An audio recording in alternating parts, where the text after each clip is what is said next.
Did you get some of that good Snoop weed? I've smoked with Unc before, yeah. Yeah. That was Lauren openly admitting she was close with Snoop, and at first, most people saw it as nothing more than a normal relationship, just industry ties, mutual respect, nothing strange.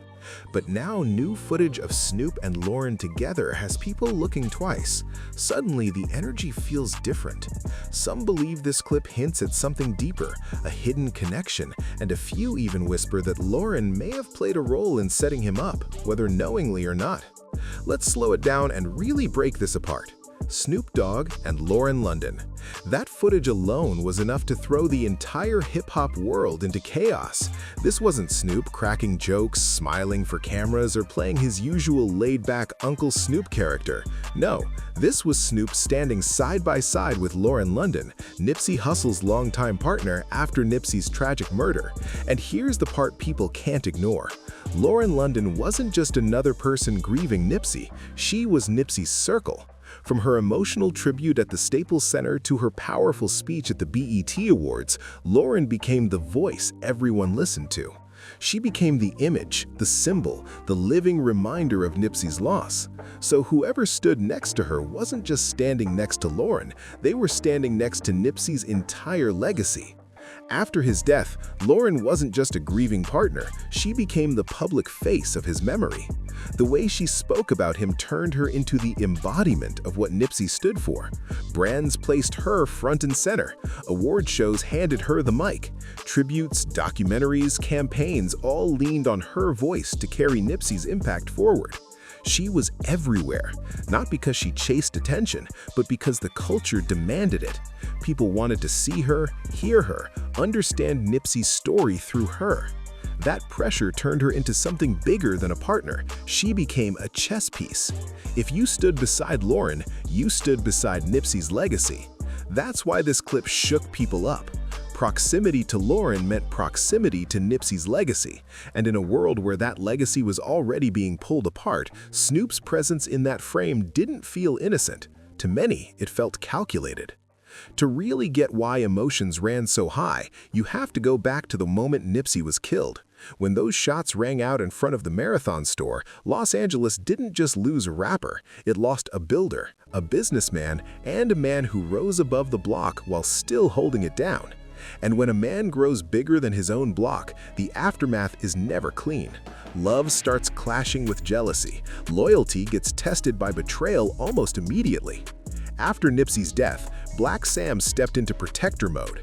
He wasn't just grieving, he was guarding the legacy.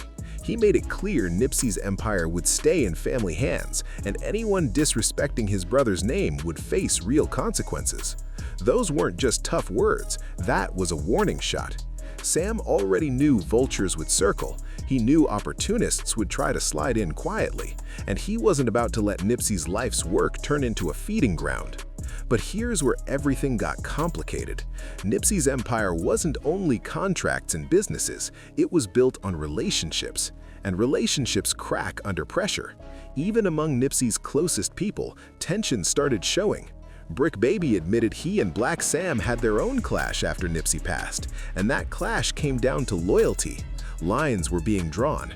"I'm rocking with my brother." That single statement says everything. Nipsey's loss forced people to pick sides. Every alliance became questionable. Grief turned into suspicion almost overnight.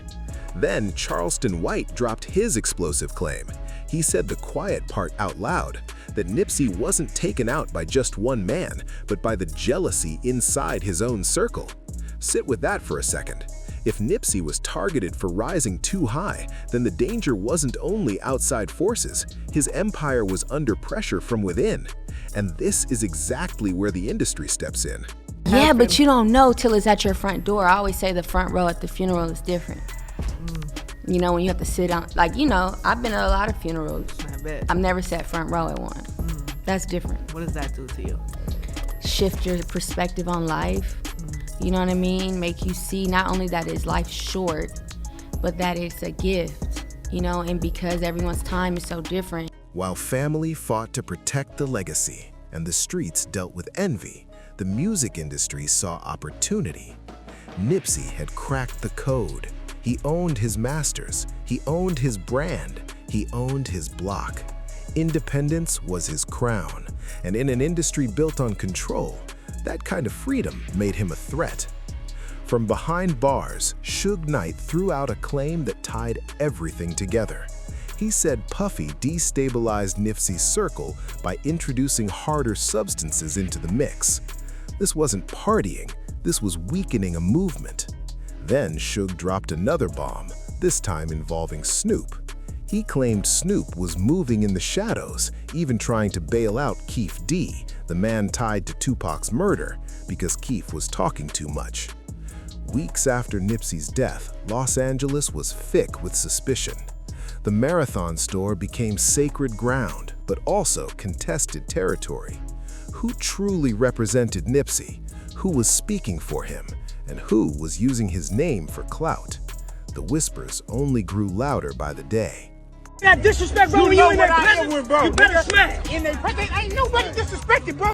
Longtime affiliates suddenly found themselves under fire, accused of exploiting Nipsey's name. Interviews turned hostile. Social media became a war zone. Someone would stand next to a mural and instantly get called out for chasing clout. Another would claim they were family and be labeled a fraud. It was pure chaos, and that chaos wasn't accidental. This was the fallout of Nipsey's death. A massive power vacuum opened up, and once you connect all the dots, it's easy to see why emotions ran so high. People expected Lauren London to understand one harsh reality. She wasn't just grieving, she was carrying the weight of Nipsey's entire empire on her shoulders. She was the torchbearer, and Snoop getting too close looked like someone reaching for that torch. In the eyes of many, Snoop wanted something connected to Nipsey, and he'd do whatever it took to get it. He's shown that kind of behavior before, whether people want to believe it or not. At that point, truth didn't even matter anymore. Perception became reality, and the perception was loud and clear. Snoop Dogg wasn't just mourning, he was positioning himself. Nipsey's death wasn't seen as just personal loss, it looked political. By standing next to Lauren, Snoop gained proximity to Nipsey's memory. With proximity came credibility. With credibility came power. That move strengthened his image as the elder statesman of the West Coast. To some, it felt natural. To others, it felt predatory. Either way, the result was the same.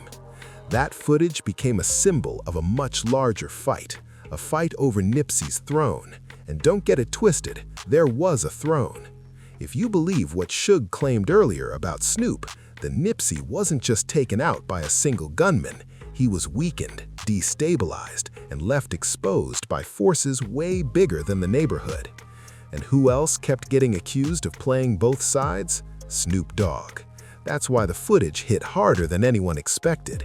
It wasn't about what was literally happening in the clip, it was about what it represented to the family. It looked like outsiders stepping into street business. It looked like power sliding toward the industry. It looked like opportunity. And to fans, it felt like confirmation of suspicions they'd been whispering since 2019. And honestly, why wouldn't fans be suspicious? Everyone knows Snoop's history. Betrayal follows his name. Tupac Shakur, one of the greatest rappers to ever touch a mic, was murdered in 1996 in Las Vegas. Since then, that story has been told 1,000 different ways, but one thing never changes.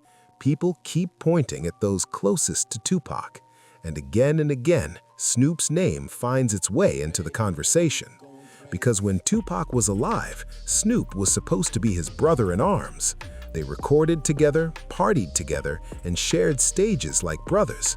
But behind the scenes, the story looked very different. While Pac believed certain lines should never be crossed, Snoop was getting comfortable with people Pac openly viewed as enemies. It basically was like, you rocking with him? Like, you rocking with him? I'm rocking with my brother. Take Big Dre, for example. He was allegedly in the car with Keef D the night Tupac was killed. Anyone truly loyal to Pac would have kept serious distance from that situation, but not Snoop. Instead of backing away, Snoop went the opposite direction. After Tupac died, Snoop worked with Big Dre on a mixtape. Let that sink in.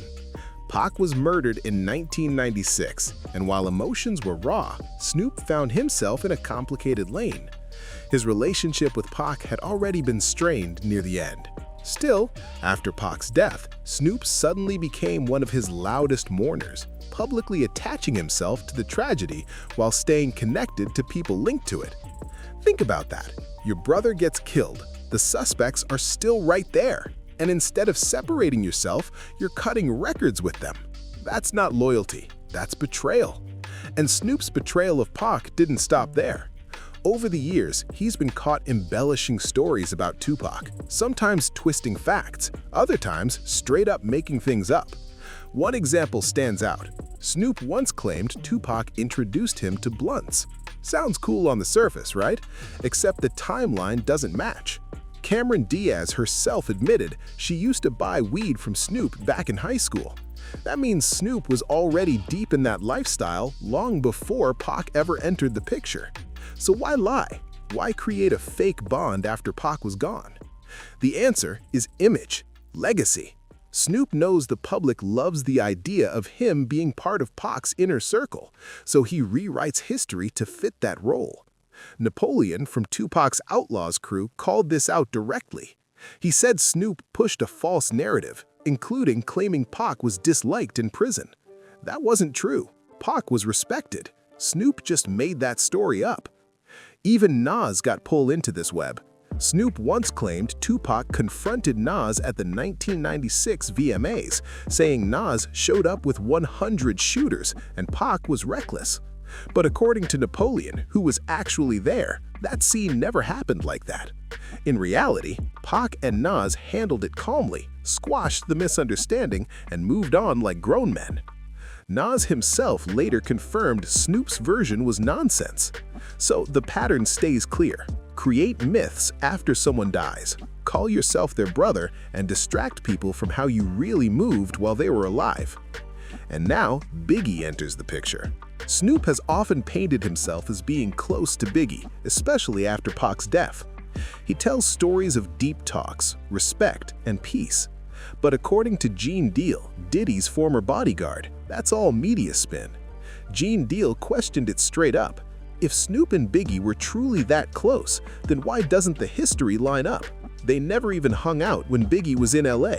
Yet somehow, Snoop later claimed he saw Biggie in Atlanta after Pac's death. Come on. Once again, the story doesn't line up with reality. And that brings everything right back to Nipsey Hussle. Because if you're seeing the pattern, you already know what comes next. Nipsey dies, Snoop cries. Snoop calls him my dear brother. Then comes the tribute record. He tells the world Nipsey was the new Snoop. Fans, deep in grief, soaked it all up. But once you look closer, the cracks start showing. Yes, Snoop warned Nipsey, that part is true, but he was also seen hanging around Big U, the very man Nipsey warned people about. Nipsey even had a diss record aimed directly at Big U, making it clear he didn't want to be controlled or extorted. Everybody knew Nipsey was being pressured to pay protection. When he stopped, things turned ugly. And yet, Snoop was comfortable keeping Big U close. That alone raised serious questions. So once again, history repeats itself. Just like with Tupac, just like with Biggie.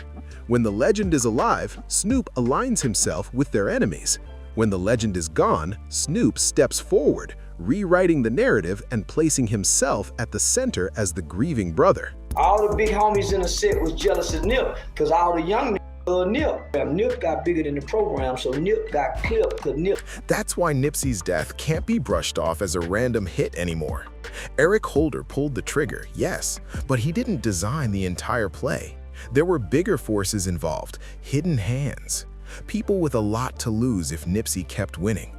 And now, with these leaks floating around, many believe Snoop is unintentionally confirming what the streets have whispered for years. Lauren London wasn't just caught in the middle, according to these theories.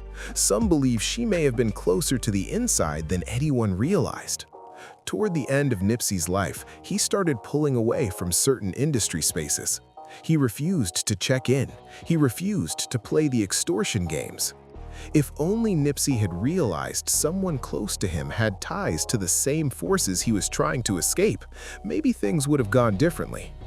Because if there's one thing Snoop has shown time and time again, it's that he knows how to survive the fallout. When Nipsey Hussle was murdered on March 31, 2019, it wasn't just another tragic hip-hop headline. It was an earthquake. It shattered millions of lives and sent shockwaves through music, culture, and communities worldwide. Nipsey wasn't just an artist people streamed in the car. He was proof that you could come from nothing, rise above street chaos, and build something real without selling out to the system. Fans loved Nipsey for more than just the music. They loved him because he lived every word he spoke. He didn't just rap about ownership, he owned his masters. He didn't just talk about putting money back in the hood, he built real businesses in Crenshaw and gave jobs to people society had already written off.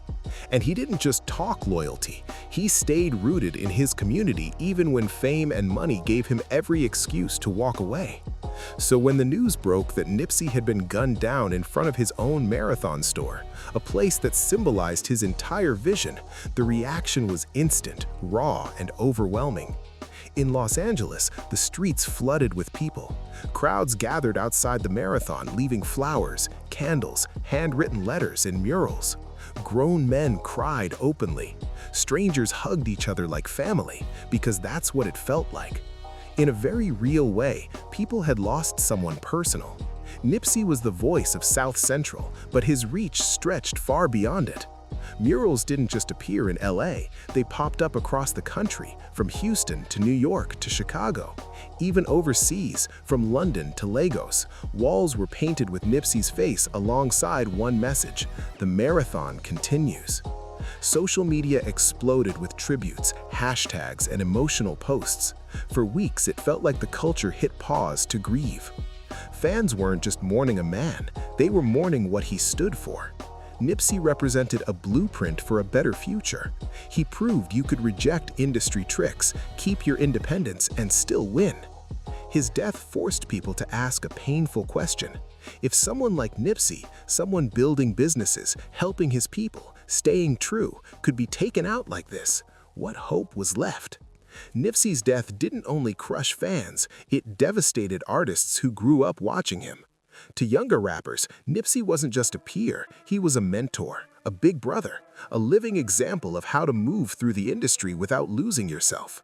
Roddy Ricch has said openly that Nipsey's support helped him break into the mainstream. Nipsey gave him advice, co-signed his talent, and pushed him to believe bigger. For Roddy, losing Nipsey wasn't just losing a collaborator, it was losing guidance. But yet still, Big came out to California, and you don't see not one picture of him and Snoop together. You don't see not one place where they smoked a blunt together. Both of them like to smoke. We was in the studio with Bone Thugs and Harmony. Snoop never came over there. So you tell me, was they really that cool? Or it was just a facade that was put up? YG, Nipsey's closest collaborator, broke down publicly after the murder. He admitted he didn't just lose a partner, he lost his brother. Their joint track, Last Time That I Checked, became an anthem. But beyond the music, they were two men trying to change the streets they came from. YG said Nipsey made him think bigger, look beyond fame, build something that lasts. And with Nipsey gone, YG confessed it felt like part of his vision died too.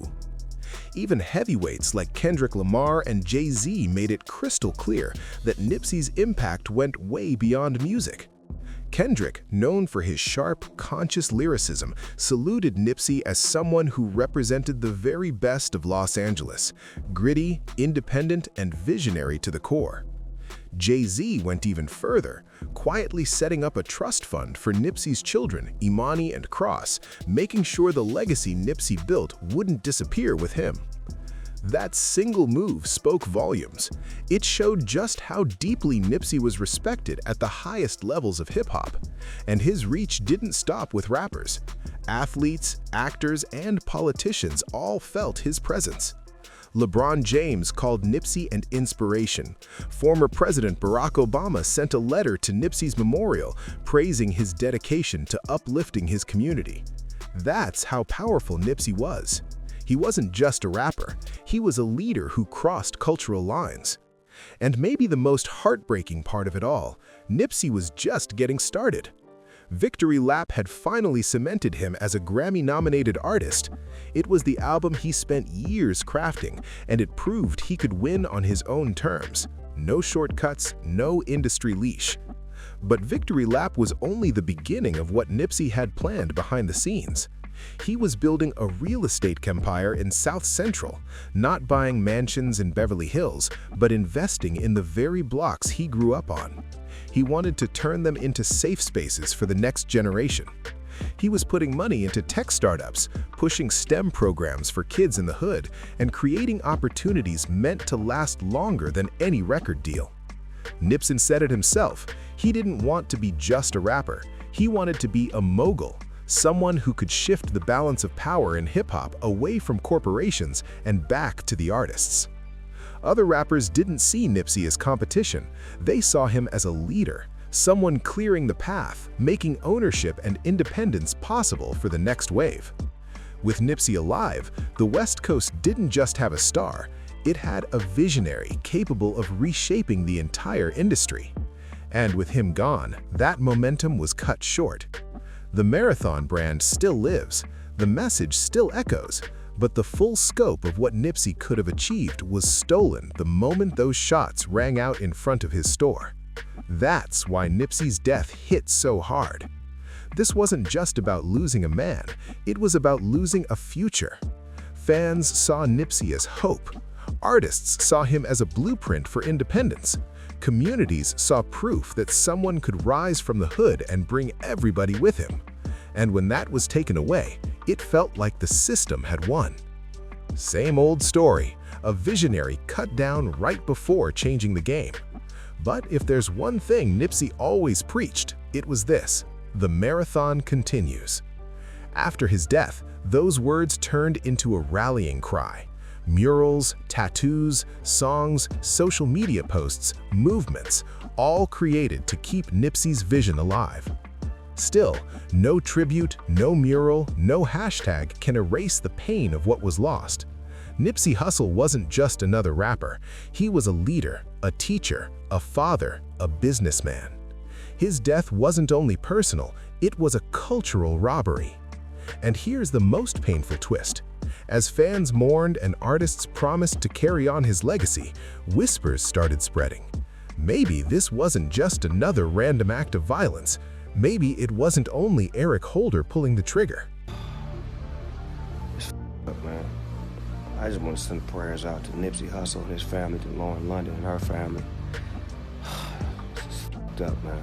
Maybe the people closest to Nipsey, the ones who should have protected him, were the same ones leaving the door open for his enemies.